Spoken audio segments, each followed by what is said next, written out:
Morning, I'm Jon Thelen. Today I'm Fish Ed. We're on Lake Sharp. This is part of the Missouri River system just north of Chamberlain. And man, this is a fun place to fish. We're going to show you exactly how to catch spring walleyes out here, because I'll tell you what, if this is something you've wanted to do in the past, this is something you definitely do need to do, because it's a ball, there's a ton of fish, and we're going to show you exactly how to catch them. So stay right where you're at.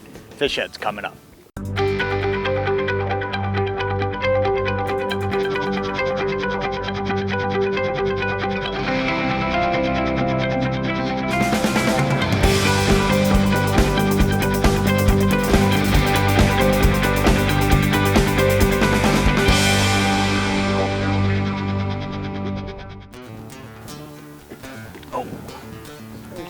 There you go. I had that set for 7 foot and you're 22 foot. Isn't that funny how that'll work? A lot of times what happens is those fish, they'll come off of that ledge that they were on, and on their way out. That's a nice one. Yeah, that should make that 15-inch keeper, huh? Yep. Oh yeah, look at that. That one right there. It's perfect. And out here you got to be 15 inches to keep them. So ultimately, that's the fish we're looking for right there. You know what's kind of funny about this though that I find interesting is, you know, we started this morning looking at what to put down there, and Jim says, hey, you know, I saw those pink Lindy Rig hooks in your side compartment there while you were getting stuff out. He says, give me one of those, and they're biting pink. So I don't know if he just kind of held back and didn't tell me or what, but that's a great eye right there. That's exactly what we're chasing. Throw him in there. I think one of the most interesting things is what we're doing today and how we're catching these fish, because this isn't what you commonly think about. We're not pulling spinners, we're not pulling crankbaits, we're not pulling Lindy little guys, we're pulling Lindy rigs, but we're doing it between 1.5 and 2 miles an hour. I mean, we're ripping along. There's a fish right there. Got it. Ooh, he got off. Look at that. But we're just ripping along. And the reason we're doing it is because these fish are moving with the current. There's current here, and they're willing to move, and they're aggressive. So what we're doing is we're running big bottom bouncers. On the outside land here, I'm running 1.5 ounces, and on the back, I'm running a 3 ounce just to be pretty well straight down and make sure I don't get tangled up out there. We're using those heavy weights, and we're just trucking. And these fish, being their river fish at heart, I mean, they're willing to chase, and I mean, that's what they're doing. I mean, they're just chasing this down. So don't feel like if you're gonna go fast, you gotta be running a spinner, or you gotta be running a crank or a little guy. There's times that running a simple Lindy rig with a minnow on it, you know, like we're doing today, maybe a night crawler or whatever, it may be a leech even, there's times that just flying along like we're doing, that's all you need to trigger fish, is just that live bait back behind a Lindy rig. And to do that, you just put it on a bottom bouncer. Now here's the thing though that you got to remember.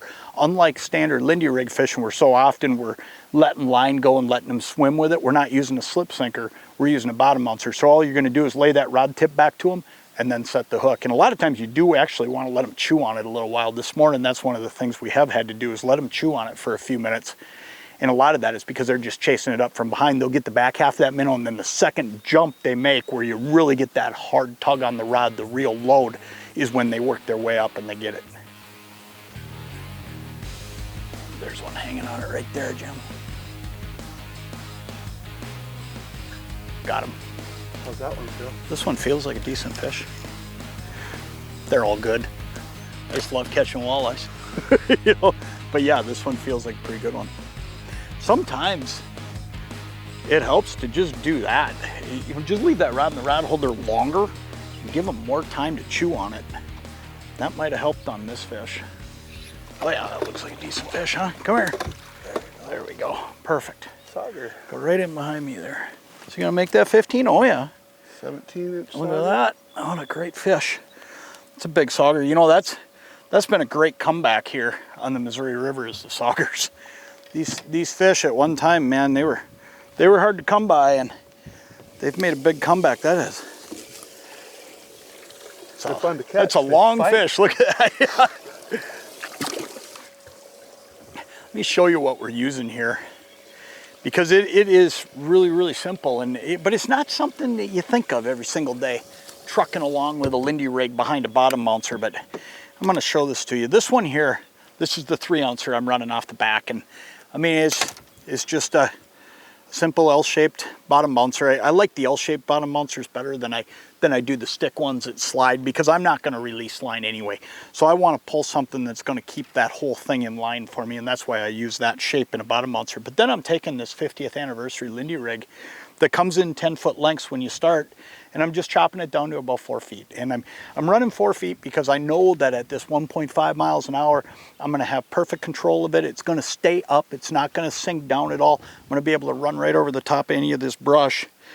And then I'm using the minnow version today. This is the size 2 hook because we're using minnows and we're trucking right along. And the other thing I would say is when I'm fishing fast like this, I'm really not that worried about being stealthy. What I'm more worried about is hooking up when they hit it. And that's part of the reason that when I'm fishing minnows, I'm always going to use that bigger minnow hook. But the other thing is when I'm going fast, I'm always going to use that bigger minnow hook, because ultimately it's going to just have more hook down there for when that fish attacks it to try to have him hooked up. Because realistically, that small little hook, that's better built for when we're moving slow and we're giving those walleyes time to suck it in. This is an aggressive bite. I mean, these guys are coming up, smacking it, and then they'll swim with it a little bit.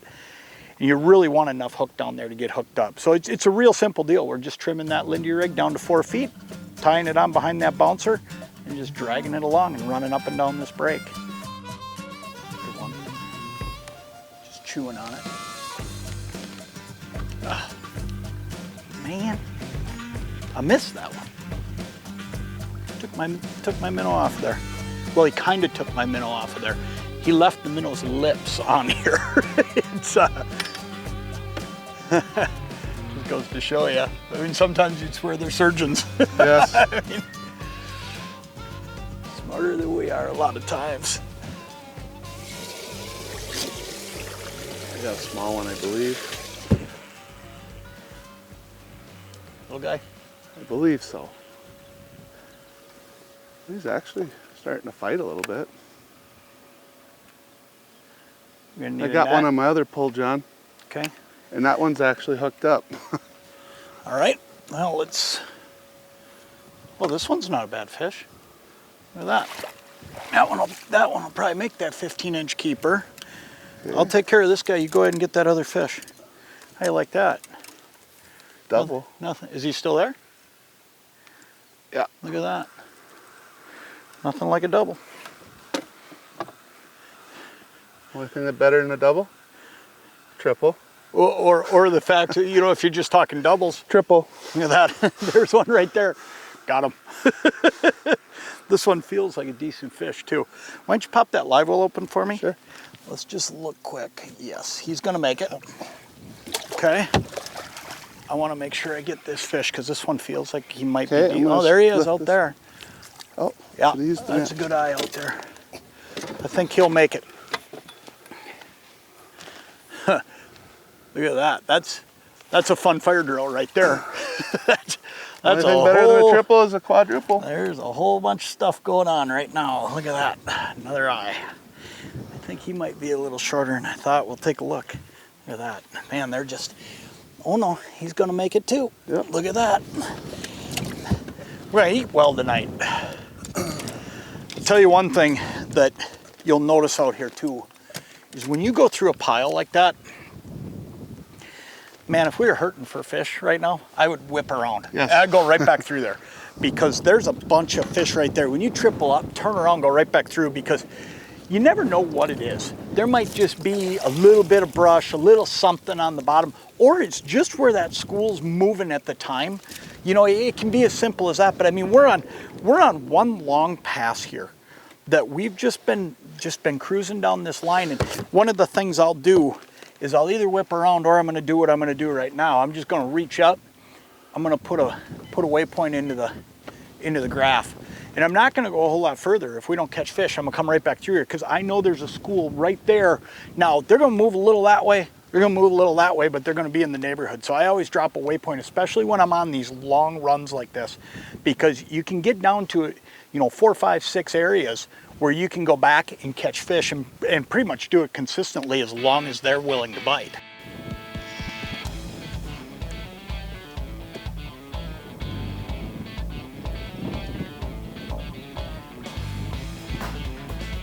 Ooh.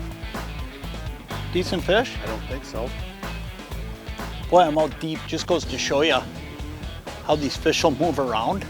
I mean, I'm in 29 feet of water out off the edge trying to find the right spot. You sure that ain't a good one? I don't know. I was just getting set back up out here. Yeah, it is. Sure it is. Look at that.